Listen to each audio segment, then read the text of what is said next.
আসসালামু আলাইকুম। চলে আসলাম মুরগির খামারে। ফজর নামাজ পড়ে এগুলোকে খাবার দিতে হবে, পানি দিতে হবে। কয়েকদিন পরে আমরা এগুলো বিক্রি করে দিব, বিক্রি উপযুক্ত হয়ে গেছে। মুরগির খামারে কাজ শেষ করে চলে আসলাম গরুর খামারে। এসে দেখি অনেক ময়লা করে ফেলছে, এগুলোর ময়লাগুলো পরিষ্কার করে দিতেছি আমরা।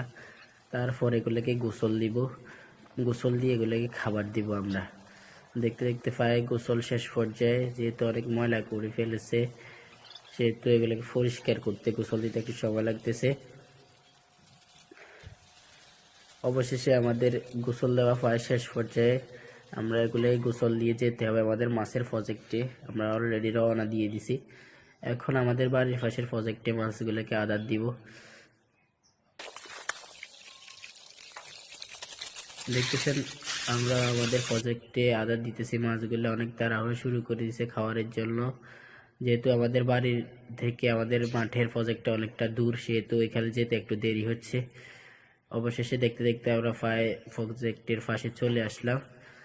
মাছগুলোকে আদার দিতেছি, ওগুলো অনেক তাড়াহুড়ো শুরু করে দিছে আমাদের প্রজেক্টের পাড়ে। আলহামদুলিল্লাহ আমাদের মাছগুলো বড় হয়ে গেছে, এগুলো বিক্রি করে দিব কয়েকদিন পর। চলে আসলাম আমাদের ঘাসের জমিনে। ঘাসগুলো কাটতে হবে, কেটে নিয়ে গরুকে প্রসেসিং করে দিতে হবে। আমরা ব্যানে উঠাচ্ছি। যাক, অবশেষে আমাদের কাজ বাজ শেষের দিকে। আমাদের জন্য সবাই দোয়া করবেন। আসসালামু আলাইকুম।